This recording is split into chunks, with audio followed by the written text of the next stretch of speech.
Buenas noches, ¿cómo están todos?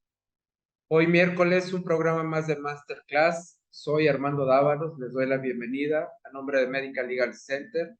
Hoy tendremos como invitada a la doctora Ana Lucía Alonso, que ya la tenemos también lista en pantalla. En unos momentos más me permito presentar parte de su currículum vitae, que es un tema muy interesante el que vamos a platicar el día de hoy. Mientras tanto, les quiero recordar que Medical Legal Center, siempre con un compromiso de informar a la comunidad sobre toda la temática que tiene que ver con su quehacer profesional, para que usted ejerza de una manera segura su quehacer profesional, ya sea en la vía institucional o en el sector privado, pone a su disposición más de 25 temáticas, cursos y talleres para que conozca este marco que hoy en día regula su quehacer. Por favor, si usted está interesado en tener esta capacitación, esta información, no dude en contactarnos. Puede hacerlo a través del teléfono 800-215-0818, directamente a nuestra área de atención afiliados, o mandarnos un correo a atención.mlc@gmail.com. Recuerden que atención lo escribimos sin acento, atención.mlc@gmail.com. Y con todo gusto programaremos una de estas sesiones de capacitación, de información, ya sea vía plataforma Zoom o de forma presencial. Esto es muy importante para su equipo de trabajo. Asimismo, le hacemos saber que Medical Legal Center tiene información de interés siempre vigente para ustedes a través de nuestras redes sociales. Los invitamos a que nos sigan en Facebook e Instagram. Por cierto, quiero compartirles que hoy en día estamos ya teniendo esta información que es un giveaway para el Día del Médico. Recuerden que celebramos este mes el Día del Residente y el próximo mes, el día 23, el Día del Médico. Bueno, para todos los médicos, los que se están preparando para ser los futuros especialistas, así como para los que ya son, Medical Legal Center, además de la información, está preparando para su participación que puedan obtener una tableta o un año de membresía. Por favor, a través de Facebook e Instagram encontrará las bases y podrá seguirnos. Invita a otros colegas para que también conozcan nuestra información y participen en este giveaway. Finalmente, decirles que Medical Legal Center también pone a su disposición este programa que al terminar la presentación de la doctora, el día de mañana usted lo podrá encontrar nuevamente en nuestro canal de YouTube. Tiene que teclear Medical Legal Center, buscar el programa y en orden cronológico del de hoy hacia atrás podrá encontrar todas las temáticas que hemos presentado, así como los programas también de La Voz del Residente. Recuerde que a partir de mañana este programa lo puede revivir o compartir a través de nuestro canal de YouTube. Y bien, pues ahora sí quiero dar la bienvenida a la doctora Ana Lucía Alonso. La doctora Ana Lucía Alonso hoy nos va a presentar el tema HPV, actualización de los criterios diagnósticos para prevención del cáncer. Ella es doctora Ana Lucía Alonso García. Es asesor científico de biología molecular. Es licenciada en biología por la Escuela Nacional de Estudios Profesionales de Iztacala, la UNAM. Tiene doctorado en biotecnología por la Facultad de Química del Instituto de Fisiología Celular de la UNAM. También tiene la certificación SPIRIA hacia la estandarización de la fase preanalítica en Praga, República Checa. Tiene también diplomado en inmunología por el Instituto Lurian y actualmente también se desarrolla en el Instituto Nacional de Ciencias Médicas y Nutrición Salvador Subirán. Hoy miércoles 20 de septiembre, ya siendo las 8:06, le doy la bienvenida a la doctora Ana Lucía. Buenas noches, doctora, ¿cómo se encuentra? Muy bien, muchas gracias y muchas gracias por la invitación. No, muchas gracias por participar y le recordamos que, como la doctora Ana Lucía, todos nuestros ponentes lo hacen de una forma totalmente altruista, sin ningún afán de lucrar, simplemente con el objetivo de compartir la información que es vital para todos los profesionales de la salud, pero también para nuestros pacientes. Recuerden que parte de nuestra vocación o de la vocación de ustedes como médicos es poderles servir y trabajar de una forma segura. Así es que, doctora, muchas gracias. Cámara y micrófono son suyos y al terminar su presentación vamos a dar un espacio para que nuestra audiencia pueda participar con sus preguntas y respuestas, para lo cual los invito a que la realicen en la sección del chat. Así es que, doctora, buenas noches nuevamente y adelante, la escuchamos. Muchas gracias. Voy a compartir mi pantalla. Si en algún momento llego a ponerme demasiado técnica, con confianza díganme para que todo quede claro, quede entendible para todos. Permítanme un momento.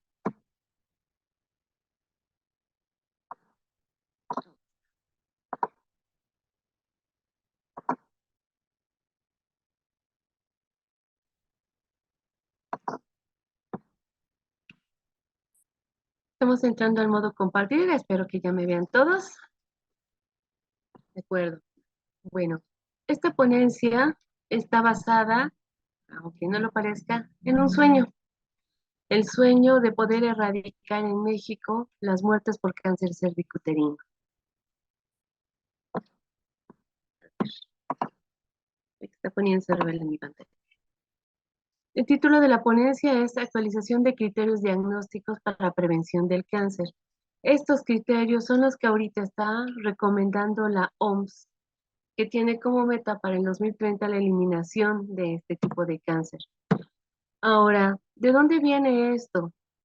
Tenemos en el 2022 una exhortación del gobierno del Congreso Local de la Ciudad de México para realizar acciones para erradicar, así como se oye, erradicar las muertes por cáncer cervicuterino. Porque sí, siendo la segunda causa de muerte por cáncer en México, en mujeres, también es una que es tratable, identificable a tiempo y que no debería de haber en este momento ninguna mujer muriendo por este problema. Esto viene también, bueno, no se lo inventaron ellos, esto viene también de esta estrategia que está planteando desde el 5 de abril del 2020 la Organización Mundial de la Salud, donde con una combinación de estrategias podemos llegar a una condición en la cual este problema está prácticamente eliminado. Ahora, eso es a nivel mundial, pero nosotros sabemos que México es particular en muchas cosas. Así que vamos a abordar el problema desde la perspectiva mexicana. Para ello, estoy mostrándole las estadísticas que se publicaron en febrero del 2022 sobre las tasas de defunción por tumor maligno en grupos de edad y sexo del 2020, que es, ustedes saben que estos censos se cierran cada 20 años, perdón, cada 10 años. Quiero llamar la atención en esto. En el grupo etario de 15 a 29 años, el tumor maligno de cuello de útero está en el tercer lugar de causas de muerte. Y en el grupo de 30 a 59 está en el segundo lugar. Entonces, si tomamos en cuenta cómo cómo está la distribución de las tasas de incidencia de este tumor, estamos viendo que la línea, estamos hablando de tasas, que tenemos los picos más altos de incidencias en los grupos, sí, a partir de los 35 años. Sin embargo, en datos crudos, a partir de los 25 ya tenemos índices muy altos. Ahora, tenemos que tomar en cuenta que esto que estamos viendo es un corte transversal de algo que sucedió hace 10 años. ¿Qué quiere decir esto? Que estas incidencias vienen de infecciones que ocurrieron hace 10 años. No es de ahorita, no es que se infectaron hoy y hoy ya tienen el problema. La otra es que tenemos aquí el boletín de septiembre del 2021 del Sistema Nacional de Vigilancia Epidemiológica, en la que no solamente HPV, nos está advirtiendo que 8 de las 10 enfermedades de transmisión sexual que se están monitoreando subieron sus niveles en el 2021, tomando como referencia el 2022. Y es muy probable, pero en el 2020, es muy probable que estas todavía no están publicadas, pero esta tendencia se va a ver reflejada a consecuencia del encierro de la pandemia. Es decir, que podemos ver un incremento de estos casos y seguramente estaremos observándolos hasta 2023. Ahora, ¿qué dice la OMS con respecto a las acciones que ha tomado México para la atención del cáncer cervicuterino? La primera es que la estrategia que estamos siguiendo del 2010 del 2000 al 2010 sí ha generado mejoras, pero del 2010 al 2019 no hemos visto mejoras claras. ¿Qué quiere decir? Que la estrategia que estamos siguiendo no está siendo más efectiva de lo que fue hace 13 años. La otra es que esto que estamos viendo, estos casos que estamos viendo, fueron casos que debieron haberse atendido a lo mejor hace 13 años. Para que la OMS pueda llegar a su meta de para el 2030 eliminar el cáncer cervicuterino, está planteando una estrategia donde tiene tres ejes. La primera es que el 90% de las niñas debe de estar con su esquema completo de vacunación antes de los 15 años. El segundo eje es que el 70% de las mujeres se haya sometido a una prueba de alto rendimiento, es decir, a una PCR a los 35 años y haya tenido otra nueva PCR al menos para los 45 años. Ese es lo mínimo. Y la otra es que el 90% de las mujeres que tienen un diagnóstico positivo de enfermedad cervicuterina, ya sea leve o avanzada, tiene que estar bajo tratamiento. Ahora, estos nuevos lineamientos son nuevos, entre comillas, son nuevos porque no los hemos aplicado. Pero en realidad desde el 2017 se hizo una modificación a la norma 014 de Secretaría de Salud, donde indica que las mujeres tienen que tener un Papá Nicolau entre los 25 y 34 años y una prueba de PCR o de captura de híbridos, que era la que estaba en boga en ese momento, entre 35 y 64 años. Cuando la PCR es positiva, es cuando se hace la citología de forma complementaria, no al revés. Ahorita lo que hacen es, hacen la citología al Papá Nicolau, hacen la colposcopía y solo si ven algo, mandan a hacer la PCR y eso a veces. Muchos médicos tienen la percepción que la PCR no aporta información valiosa, pero ahorita vamos para allá. ¿Por qué la OMS lo está tomando tanto en cuenta? Y por otro lado, esta estrategia esta norma que se modificó en el 2007, sobre esa norma se establecieron metas que para el 2012 deberíamos de tener el 45% de la población cubierta por Papá Nicolau y en el 2012 deberíamos de tener en los últimos 4 años cubierto un porcentaje, un porcentaje alto de pruebas de PCR. Y lo que tenemos es que para el 2012 no se ven alcanzado ni el 85% del objetivo establecido. ¿Por qué no estoy analizando tiempos más actuales? Porque todavía no las están las estadísticas más actuales. Pero ustedes se estarán dando cuenta que si es por la parte de la salud pública, estas metas no se están cumpliendo. Ahora, como les comenté al principio, nosotros tenemos un sueño. Tenemos el sueño de erradicar esta enfermedad. Pero, como dice el arte de la guerra, para ganar una batalla, tenemos que conocer el campo en el que peleamos, es decir, cómo se comporta el virus del papiloma en México. Y la otra es, conoce a tu enemigo y conócete a ti mismo, es decir, qué características tiene el virus que nosotros podemos aprovechar con los recursos que ya tenemos al alcance sin generar grandes gastos extra para poder lograr este objetivo.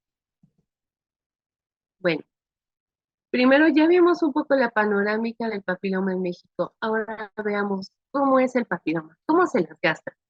De entrada tiene un tropismo, le gustan las células epiteliales, es decir, piel y mucosas.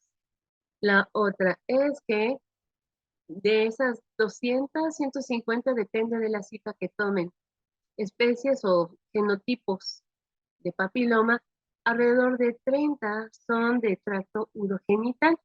Es decir, que van a afectar cervix, vagina, vulva, ano, pene, pero también se extienden a mucosas como boca, nariz y mucosas orales. Ahora, es responsable del 5.2% de los casos de cáncer en el mundo. Estas estadísticas son mundiales. Y está asociado al 99% de los cánceres de cervix. Decimos 99 porque en términos biológicos jamás debemos hablar en absolutos, pero sí apunta a los absolutos. Vamos a decir 99%. El papiloma de alto riesgo son alrededor de 30. De esos que sabemos que son, pero de esos que sabemos que son de tracto urogenital, que son 30, entre 3 y 19 genotipos son de alto riesgo, se dividen en bajo riesgo y alto riesgo. Y de esos de alto riesgo tenemos identificados algunos que son los más recurrentes, 16 y 18, que son en los que más nos insisten, pero también están 31, 33, 35, 45, 51, 52, 56, 58. Le van a decir, en su casa los conocen, nadie los busca, nadie los ha visto. Vamos por partes.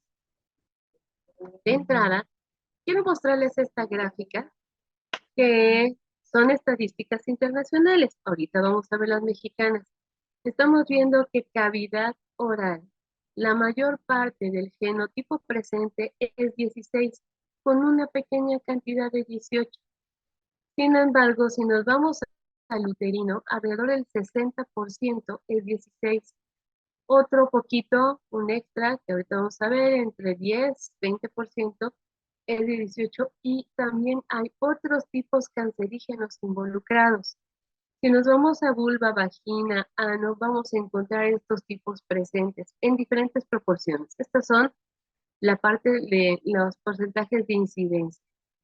Ahora, el 16 entonces está abarcando el 60% de los tipos de los casos de cáncer.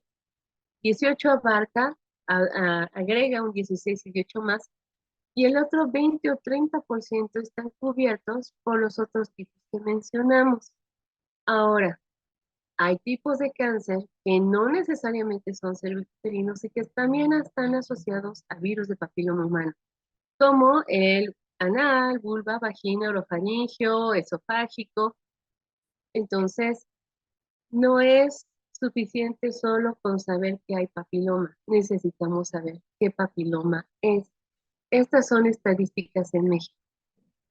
La otra es, no es suficiente saber que tengo 16 o que tengo 33, porque esta es la tasa de casos donde los pacientes tenían una monoinfección. Y como vemos, es mucho más frecuente la poliinfección.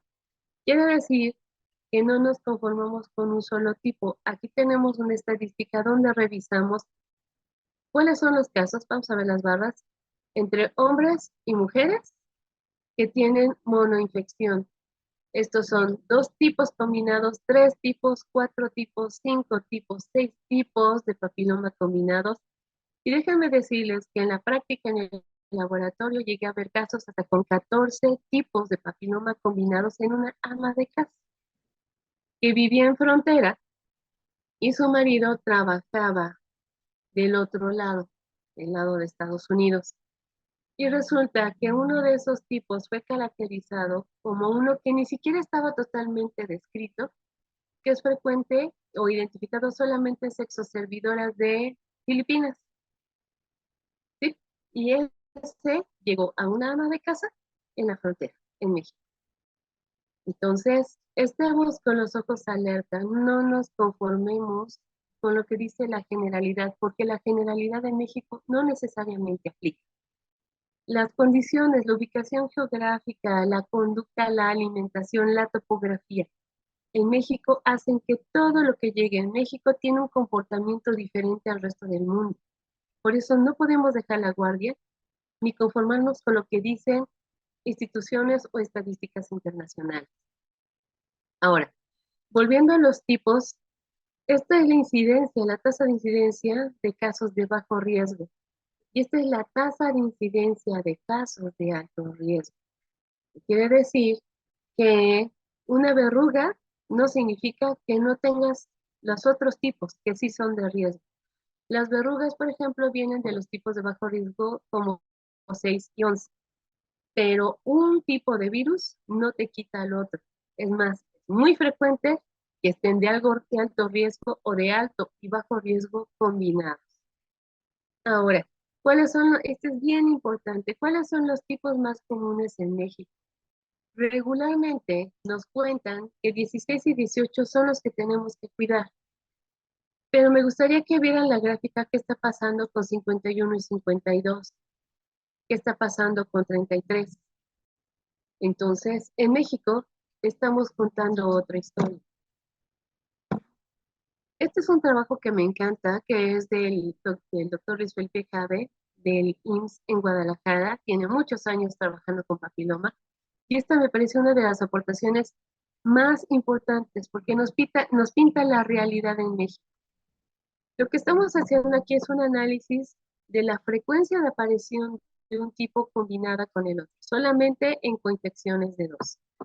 Aquí estamos hablando, por ejemplo, de una corte de 84 pacientes, donde analizamos uno de bajo riesgo, el 6, que vemos que tiene una alta tasa de combinación con el 11, con el 16, el 11 es de bajo riesgo, 16 es de alto, pero quiero llamar la atención qué está pasando con 51 y 52.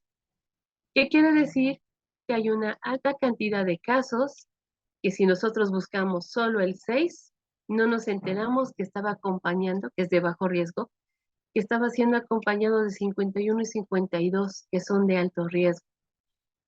De hecho, si analizamos toda la columna de 51 y 52, vamos a encontrar que tiene valores altos de incidencias combinadas con otros tipos. Es más, esto es 51 y 52 combinados. Este es 52 y 51 combinados. La otra, 16 y 18, que son las que regularmente buscamos.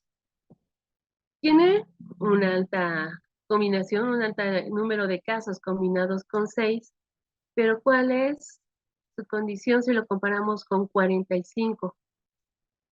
Entonces, en México tenemos combinaciones de genotipos. Son frecuentes las poliinfecciones, son frecuentes las poliinfecciones de alto riesgo y con genotipos que no se consideran frecuentes en otros lugares del mundo. Esta también es parte de ese mismo estudio. Se analizaron resultados de muchos lugares del mundo, pero yo elegí solamente y filtré solamente la información para México. Estamos viendo el número de casos y esto es cuando tenemos lesiones, que no tenemos lesiones cervicales, pero tenemos presencias del virus. Estamos viendo que en primer lugar están los 16 y 62 y en segundo lugar están los tipos 51 y 84. En lesiones de bajo riesgo se van quedando 16 y 84. Y ya en lesiones declaradas cáncer cervicuterino, los predominantes son 16 y 18. Ahorita vamos a hacer un análisis de qué es lo que esperamos a futuro con las vacunas que se están aplicando en México y cómo esto nos impacta. Pero ahorita vamos para allá. Bueno, ahora, en el contexto de la historia natural de la enfermedad, ¿cómo impacta todo esto? Tenemos que tomar en cuenta que de los casos que estamos viendo positivos a papiloma, no necesariamente lesiones, los casos son bastante altos. Al principio estamos diciendo que entre los 15 y 20 años tenemos picos altos de infección. La mayor parte de esas pacientes revierten. Las que no revierten empiezan a darnos ya lesiones precancerosas, que empiezan antes de los 20, antes de los 30 años, pero tienen un pico más alto por ahí de los 32, 33, 35. Y las lesiones netamente cancerosas ya las tenemos claras alrededor de los 45 años. Ojo, estadísticas internacionales. Ahorita vamos a ver qué pasa en México. Ahora, para controlar este problema, lo que está proponiendo la OMS es que hagamos una prevención primaria con un plan de vacunación. Ahorita vamos a ver cómo nos aplica. La segunda, el plan de prevención secundaria, es la prueba de PCR, ¿sí? Que no necesariamente tiene que ser cara. Y la tercera estrategia es el manejo de los pacientes con resultados positivos. Sobre la PCR, Organización Mundial de la Salud hace énfasis especial en los 16 y 18. Ahora, ¿cuál es la historia en México? Aquí tenemos los resultados del 2020. Estas son tasas de incidencia. No tenemos, a diferencia de la OMS, cuál es la tasa de incidencia del virus sin lesión. Solamente hemos registrado cuando ya están las lesiones. Entonces, en una lesión cervical leve o moderada, tenemos la incidencia más alta entre los 45 y 49 años, pero en datos crudos, esas incidencias altas están de 25 a 44. Como comentamos, esta historia empezó 10 años antes de que viéramos las lesiones, con una infección. Ya cuando hablamos de lesiones severas, estamos de nuevo entre tasas más altas de 45 a 49 y en números crudos de 25 a 44. Pero ojo con este, tumor maligno, ya, bien establecido. Las tasas más altas están de 45 a 49 y en números crudos de 25 a 44. Este es corte del 2020, que quiere decir que estas lesiones leves sucedieron quizá hace unos meses y estas lesiones severas sucedieron hace 10 o 15 años. Ahora, ¿cuál es la estrategia que regularmente llevamos? La citología. Citología clínica, líquida o el Papá Nicolau y la colposcopía. ¿Y esto qué nos va a decir? Este tipo de pruebas nos habla de cuando ya tenemos una displasia. Quiere decir, cuando las células ya tienen un comportamiento anormal, ya no están creciendo ordenadas, están haciendo cosas raras. Y estas pueden irse de leves, moderadas a graves. Ahora, primero ojo aquí. Regularmente damos por hecho que una displasia es cáncer. No es cierto.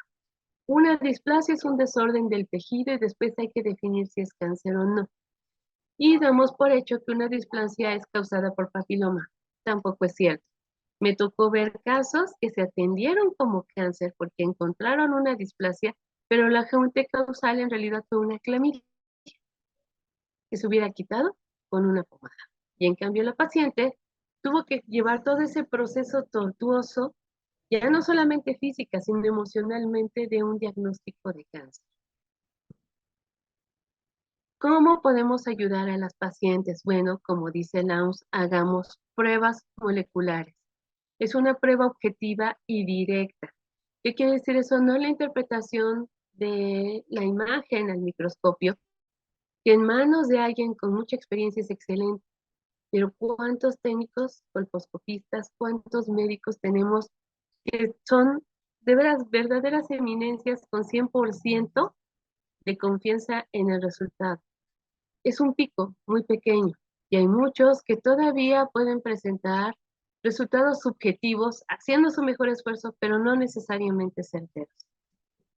Una prueba molecular se va a buscar directo el material genético del virus y es simple.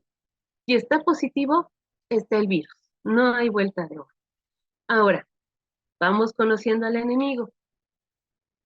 Cuando hablamos del virus y del material genético, ellos se dividen, su material genético se divide en sus genes, se dividen en dos secciones, los de expresión temprana y los de expresión tardía.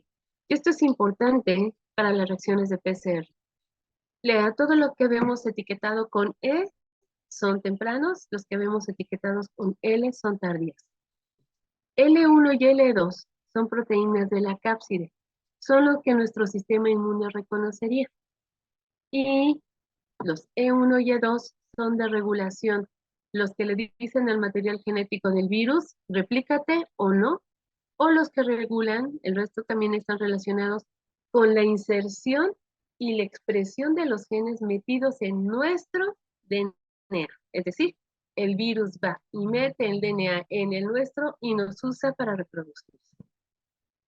Ahora, como sabemos, el virus se aprovecha de esas microlesiones para meterse al tejido y llega a infectar la lámina basal. Entonces, en un epitelio normal, cuando tenemos una lesión y el virus llega y toca la lámina basal y se instala ahí, al principio no produce virus, se dedica a multiplicar su material genético fuera de nuestro genoma. Y después, conforme va subiendo a las capas, ahora sí, se inserta en nuestro genoma. Ya que empieza a llegar un poco más a la superficie, empieza a producir cápsides, porque al escamarse esas células de la superficie, lo normal, lo que sucede regularmente, es que se va a escamar acarreando el virus y liberando esas cápsides para facilitar la infección. Como las cápsides no estuvieron expuestas cerca de donde el tejido puede reaccionar, no tuvimos oportunidad de generar anticuerpos. Por eso no hacemos anticuerpos contra el virus de papiloma. ¿Qué hacemos con la vacuna? Inducir, obligar la generación del anticuerpo contra las L1 y L2 para reaccionar en cuanto empiecen a aparecer. La otra, cuando empezamos a ver la displasia, estamos viendo la consecuencia del tejido infectado. Parte de la regulación del virus, ustedes habrán conocido la palabra de apoptosis o una muerte celular programada. ¿Qué quiere decir esto? Cuando la célula se da cuenta que está fallando, que va a volverse loca y que está volviéndose un problema, un riesgo, se suicida. Bueno, el virus de papiloma tiene proteínas que evitan el suicidio y así obliga a las células a seguirse reproduciendo como locas. Y así seguir ayudando a proliferar y a generar más partículas virales. Cuando la degeneración del tejido llega ya a cierto punto de deformación, entonces es cuando ya vemos que tenemos las fases sin 1, sin 2, sin 3. Hasta cierto punto podemos considerar, esto puede pasar las primeras fases en meses, para llegar a sin 2, sin 3 puede tomar algunos años, y para llegar ya a un tumor que incluso está haciendo metástasis, ya estamos hablando de 10, 15 años o más. ¿Ok? Ahora, ¿cuándo nosotros podemos detectar al paciente? A veces lo podemos detectar en sin 1, porque a lo mejor las primeras fases de la infección no son tan obvias. Cuando hacemos un muestreo de PCR, tomamos la capa más superficial con el cepillado y además las cosas que están alrededor en el ambiente del cervix. Y con eso vemos no solamente las partículas virales que se están eliminando junto con las capas que se están escamando, sino partículas virales libres que ya están pululando por la zona. Antes, hasta hace poco, todavía usábamos la captura de híbridos para preguntarle a la muestra si estaba cabiendo material genético del virus. El detalle con la captura de híbridos es que solamente nos puede decir, tienes una de alto riesgo, no sé cuál es. ¿Por qué es importante esto? Porque si la paciente se está reinfectando o están cambiando tipos virales, no lo podremos ver. Y además, el tipo nos habla del riesgo, así que necesitamos conocer el tipo. Hay otro método que se estuvo usando mucho tiempo, este es un método de Roche, que el material genético se hibrida con 3 tiritas. El problema de estas tiritas es que tiene que ser un buen artesano el que esté a cargo. Estas tiras se lavan, se tiñen y por los manejos que se hacen, si en algún momento quedan húmedas o en un momento quedan demasiado secas, tenemos una alta posibilidad de tener falsos positivos o falsos negativos. Y la opción que está proponiendo ahorita la OMS es la reacción en cadena de polimerasa, es decir, la PCR, esa que usaron para COVID, la misma.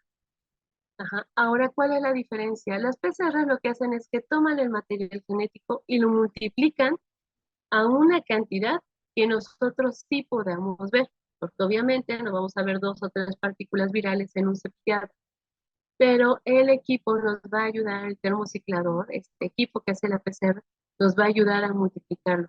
Para que entendamos un poco más de la información que nos puede dar una PCR, les voy a poner este videito para explicar qué hace esta técnica, en qué se basa. De entrada, la reacción de cadena de la polimerasa parte de que podemos in vitro multiplicar el material genético como le hace la célula en su estado natural. Ahora, cuando tomamos la muestra del paciente, viene DNA del virus, DNA del paciente y DNA de todo lo que en ese momento esté en el sitio de la toma de la muestra. ¿Cómo sé que lo que estoy viendo es papiloma? Usamos una especie de anzuelos. también las llamamos cebadores, que tienen un pedacito de la secuencia del gen del papiloma. Ojo, la PCR no detecta todo el papiloma. Del montón de DNA que está ahí, detecta solo material genético de papiloma y solo un fragmento de uno de los genes del papiloma. Ahí es donde se pegan estos primers, que son los que estamos viendo aquí. Lo primero que hace el aparato se llama termociclador, porque lo primero que hace es calentar, y al calentar separa la doble cadena. Al estar separado, permite que estos anzuelos se peguen.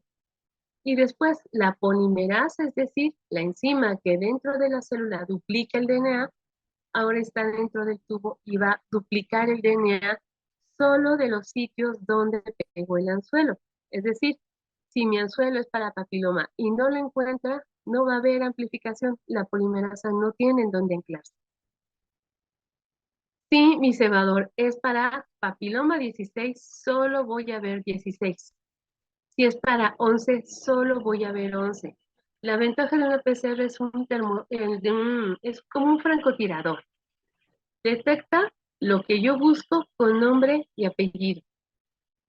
Ahora, en el primer ciclo, como vimos, estaba la doble cadena, se calienta y se separa. Se agregan los cebadores, pasa la polimerasa y se duplica. Así que ahora tenemos dos dobles cadenas. Lo que sigue es que vuelve a calentar y separar. De nuevo se anclan anzuelos dirigidos a los papilomas que yo estoy buscando, entran las polimerasas y duplican. ¿Qué quiere decir? Que en cada ciclo vamos a estar duplicando. Se llama termociclador porque la magia es que calienta y separa, enfría y pega. Calienta, separa, enfría y pega. Y así hace ciclos. Y en cada ciclo amplifica. En teoría, cada ciclo duplica la cantidad de material genético que teníamos presente en el ciclo anterior.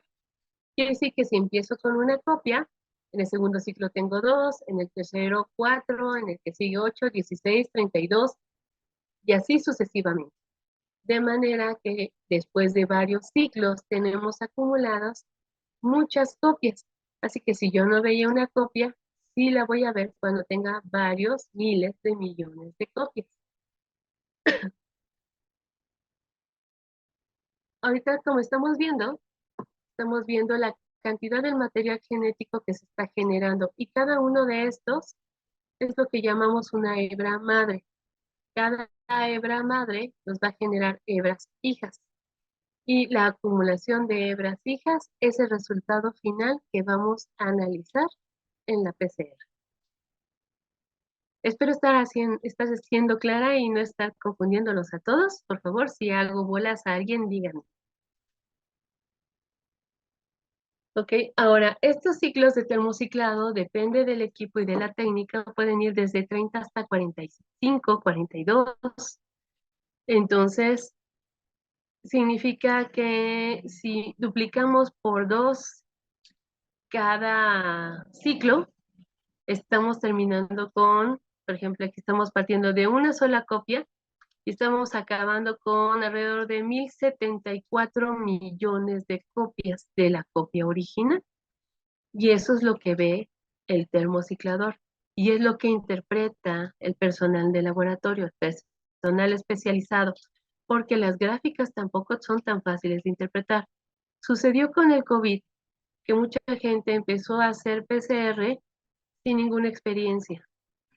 Entonces, pues a la hora de hacer los análisis se volvía bastante difícil. De todas las técnicas, tengo 25 años haciendo PCR.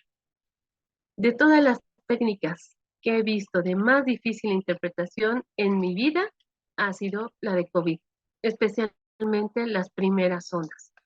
Por eso al principio veíamos tanta disparidad entre la clínica y los resultados de la PCR. Sin embargo, ese personal ya tiene 4 años de experiencia y además las técnicas de interpretación de PCR de papiloma son bastante más sencillas que las de COVID. Bueno, volviendo al punto, ¿qué teníamos aquí? Partiendo de una copia podemos acabar con varios miles de millones de copias. Obviamente en una muestra de papiloma tomada de una muestra cervical, no vamos a encontrar una copia, solemos encontrar varios miles de copias. Pero eso es justo parte de la interpretación, porque sucede algo bastante curioso. Cuando la cantidad, alguna vez los que han hecho cultivos de bacterias, ustedes saben que si ponemos una asada y vemos la muestra en 3 horas, casi no vamos a ver bacterias.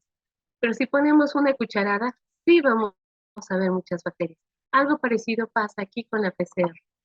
Cuando obtenemos una pequeña cantidad de copias, el ciclo en el cual nosotros empezamos a ver una señal en el aparato son ciclos tardíos, es decir, por esta zona de la gráfica. Cuando tenemos un título alto de virus, entonces vamos a encontrarlos en esta zona de la gráfica. ¿Qué quiere decir? Hay gráfica, levantó, es positiva. Levanta en ciclos tempranos, la cantidad de virus es alta.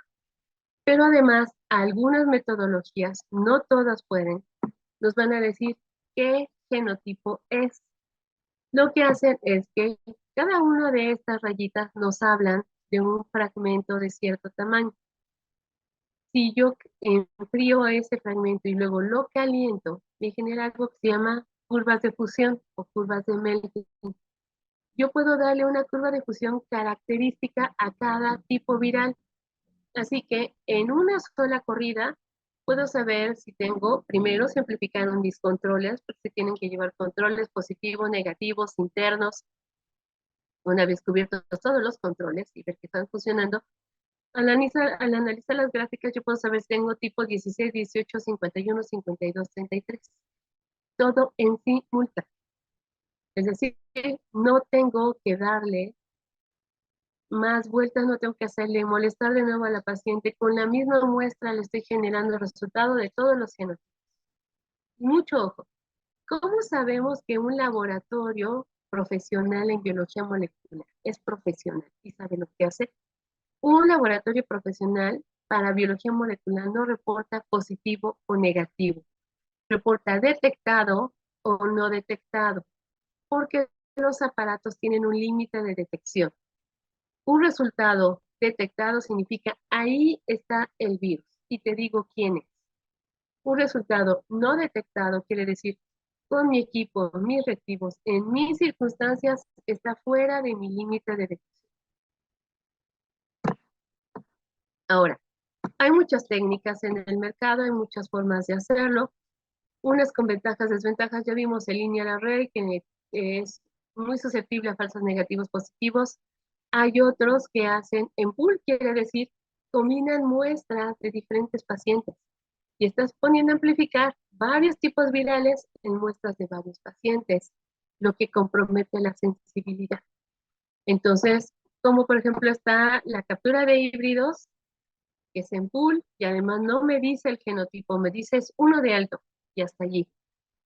Está el COBAS o están también los de Abbott, que hacen pools de pacientes. También hay varios microarreglos que sí me pueden dar con mucha claridad el genotipo, pero no la cantidad. Y hay algunos que te permiten saber exactamente el genotipo y saber si están en alta, mediana o baja cantidad.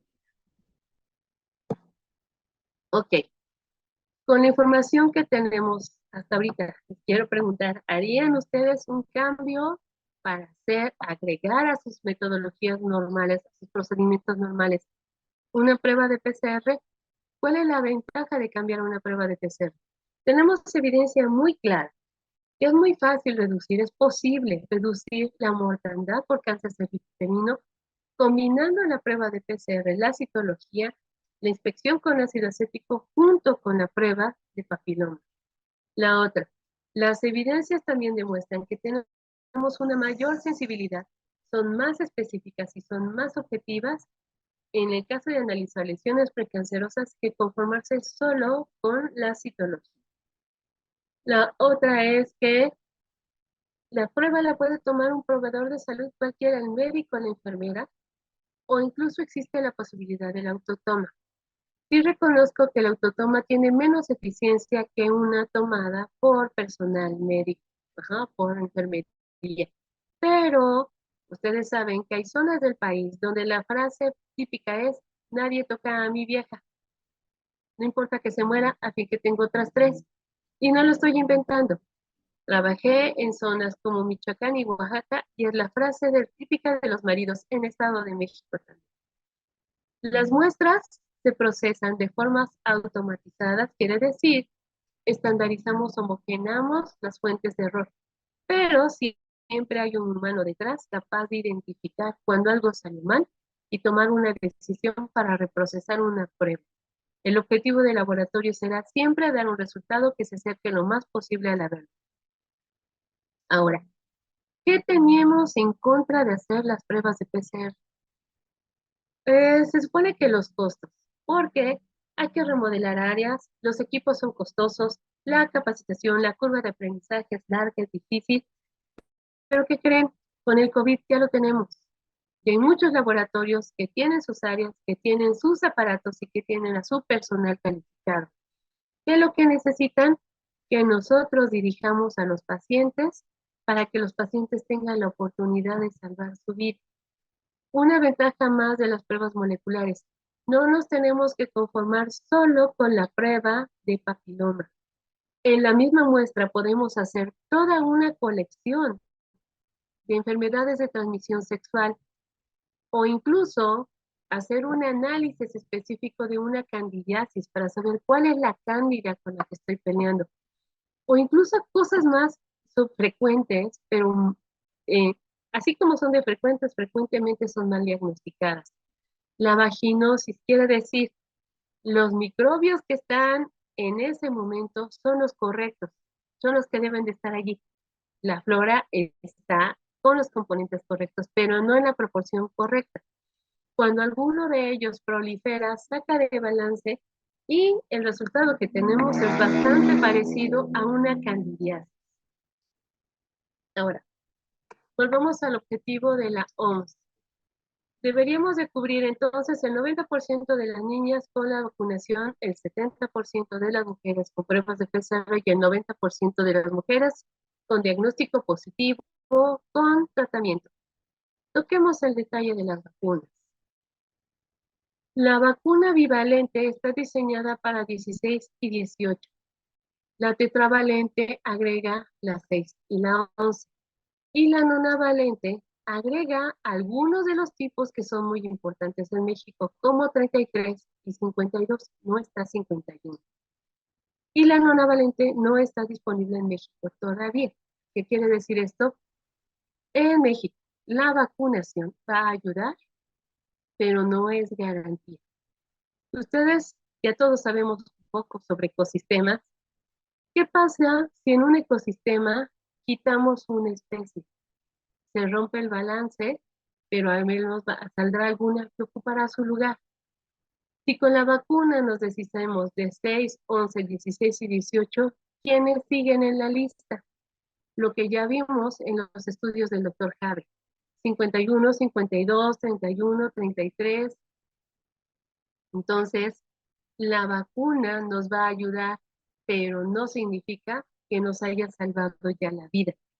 No podemos dejar de monitorear a la paciente. Nos va a ayudar a batallar contra algunos virus, pero no resuelve el problema. Y, como les digo, nosotros traemos este sueño. El cáncer puede ser la primera enfermedad oncológica en ser totalmente eliminada. Es totalmente viable, es factible. Ajá. Pero hay un detalle más. Después de la cirugía no hay garantía de que hayamos eliminado el cáncer y su fuente, es decir, el papiloma. La PCR nos permite seguir haciendo monitoreo de esas pacientes aún después de las cirugías. Incluso monitorear otros tipos de papilomas en otras regiones, no necesariamente cervix. Un simple hisopado nos puede ayudar a darle seguimiento a los pacientes y evitar que se compliquen. Ahora, Nemelis, que es el laboratorio que está patrocinando esta plática, tiene esta prueba y tiene la capacidad de identificar los 28 genotipos diferentes, 16 y 18 incluidos, pero también los otros que son importantes en México. El tipo de muestra puede hacerse con una muestra de cervillado uretral o cervical y también puede hacerse con citología líquida. El tiempo de entrega es de 24 a 72 horas. Para más información sobre costos, sobre tipos de muestras, sobre condiciones especiales, pueden comunicarse con Oscar Ponce, que está aquí presente en la plática. Van a encontrar sus datos en el chat. Y la otra, señores, no se vayan por el precio. ¿Cuánto les gusta que cueste una prueba de papiloma? Depende de dónde vayan. Entiendo que hay laboratorios abusivos que te van a cobrar 5,000 pesos por una prueba, pero yo puedo decirles que podrían estar atendiendo a sus pacientes, porque esta prueba no se tiene que hacer todos los años. Se puede hacer cada 3 años, recomendable en México, cada 5 años, recomendación de la OMS. Y estamos hablando que te va a costar 300, 400 pesos por año por paciente. Podría llegar a 200 pesos por año por paciente. ¿Cuánto nos cuesta una familia sin mamá? Vale la pena perder a una mamá por 200 pesos al año. No tomemos las decisiones por el número crudo.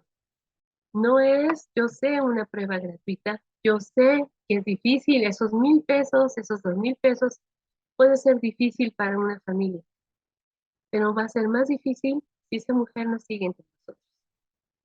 Bueno, eso es todo. Espero compartan con nosotros este esfuerzo para desde la iniciativa privada ayudar a erradicar el cáncer cervicuterino en México. Y estoy para ustedes si tienen dudas o preguntas.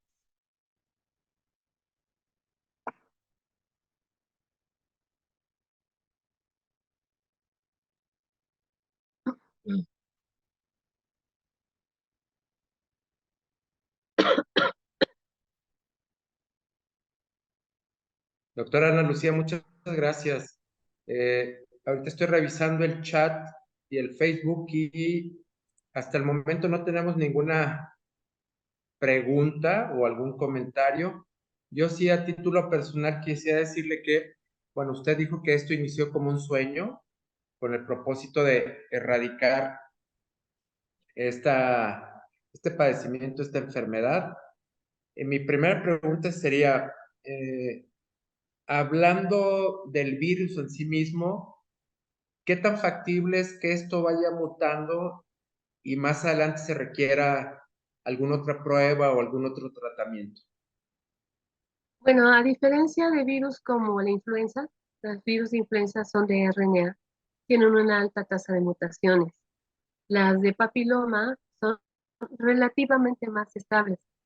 Entre genotipo y genotipo, es decir, la diferencia entre 6, 8, 11, es del 10% de su DNA.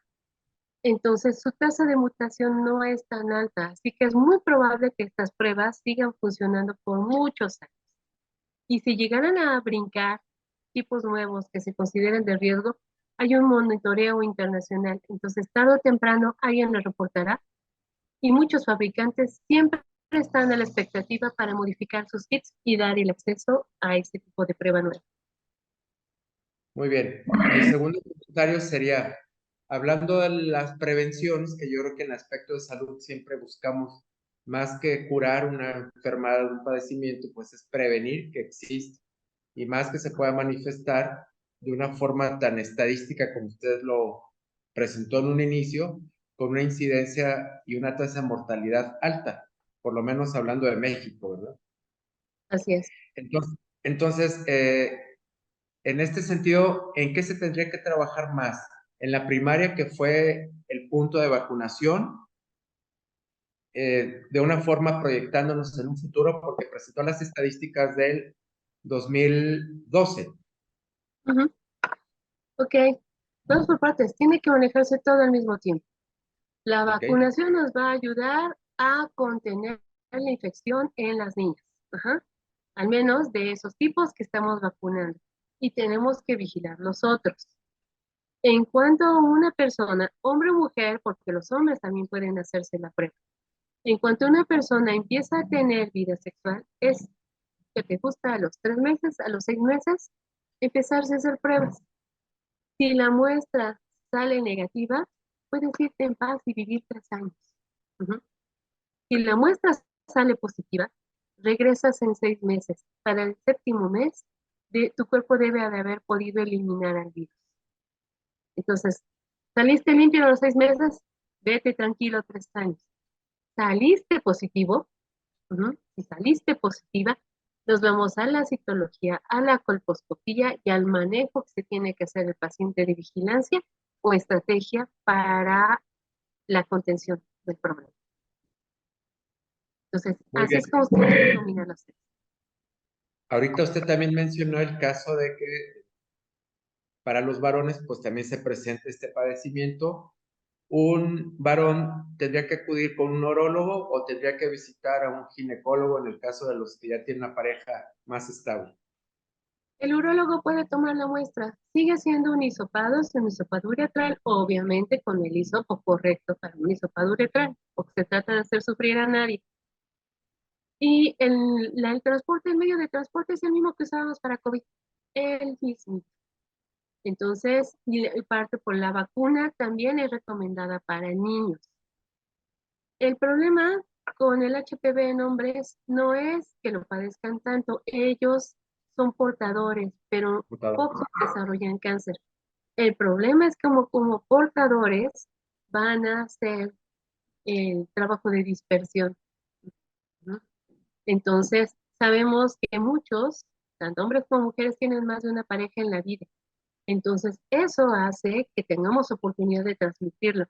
La otra es que no hay manera de saber si mi marido me lo contagió, porque tiene tanto tiempo de incubación el virus que pudo haber sido un novio en la secundaria. No lo sabemos. La otra es que el contagio no es por secreción, el contacto es por contacto, el contacto piel con piel. Así que ni siquiera tuvieron que haber tenido intercambio de fluidos para decir que hubo un contagio. Hay formas de transmisión con contacto piel con piel. Entonces, los hombres responsables tendrían que vigilarse a sí mismos para saber si no son portadores. Y siempre que la pareja salga positivo, la otra parte tendrá que vigilarse, porque si una, por ejemplo, si ella revierte el virus y él la vuelve a contagiar, él no va a padecer cáncer, pero la constancia del virus en ella la va a convertir en un candidato a cáncer. Entonces, por eso es importante que los dos se monitoreen y que los dos se vacunen. Si la Al restricción respecto, económica, hay que darle prioridad a las mujeres. muy bien. Al respecto, usted mencionó que también se podría presentar en mucosas orales. Así es. Entonces, Sí. este tipo de prueba PCR también puede identificar si está presente Ujú. en la mucosa oral. El mismo hisopado, el Ok, mismo hisopado. Ajá. Algunas veces mandan biopsia, pero no todos los laboratorios manejan biopsia. Entonces, se puede manejar un hisopado. Ojo, sí, porque ya nos ha pasado, me mandan un hisopado externo cuando la sospecha es interna. El hisopado tiene que venir del sitio sospechoso. Ujú. ¿Vale? Entonces ya con eso podemos aumentar las posibilidades de pescar al virus, antes incluso de que genere la lesión. de acuerdo. Bueno, de mi parte son las preguntas que yo a título personal quería realizarle. No sigo sin encontrar que haya alguna otra duda o comentario. Pues siendo ya las 21 horas, yo le invito, además de agradecerle nuevamente su valiosa participación y esta exposición técnico-científica de cómo se mueve este virus, que nos diera un mensaje o conclusión final para cerrar el programa. ¿De acuerdo? Bueno, alguna vez un maestro de artes marciales me dijo, cuando tengas muchos enemigos, velos como uno, cuando tengas un enemigo, velo como muchos. Entonces, esta sociedad tiene un enemigo, que es el papiloma. Si lo vemos como muchos, hacemos combate cuerpo a cuerpo, es decir, yo me hago responsable de mí.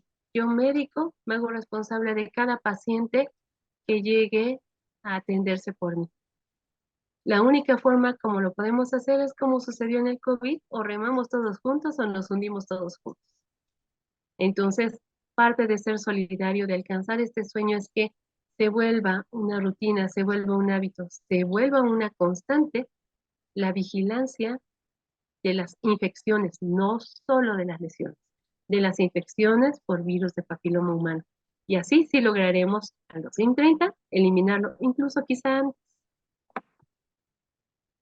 Pues muchas gracias. Seguramente usted dijo, esto no solamente es un trabajo que atañe a un investigador, a un científico, sino a toda la sociedad, iniciando por los profesionales de la salud, pero sumando fuerzas con la sociedad civil, con el gobierno, en este caso de nuestro país, porque es una iniciativa que seguramente si no la sabemos manejar, como usted dijo, estas estrategias van a quedar sin el impacto que buscan y lograr la erradicación en el 2030 de la enfermedad. Entonces, bueno, nos llevamos el mensaje que tenemos que sumar, tenemos que trabajar más para poder hacer realidad este sueño de erradicar este virus. Pues muchas gracias nuevamente, doctora Ana Lucía. Muy agradecidos con su conversación, con su exposición y a todos los que nos acompañaron, muchas gracias. Les recuerdo que este programa a partir de mañana está en nuestro canal de YouTube. Queremos agradecerles como siempre que nos acompañen en un programa más de Masterclass y concluimos por hoy. Nos vemos nuevamente dentro de 15 días en una emisión más. Soy Armando Dávalos y agradezco su participación entusiasta como siempre. Nos vemos próximamente. Gracias. Buenas noches a todos. Muchas gracias, muy buenas noches. Buenas noches. Gracias.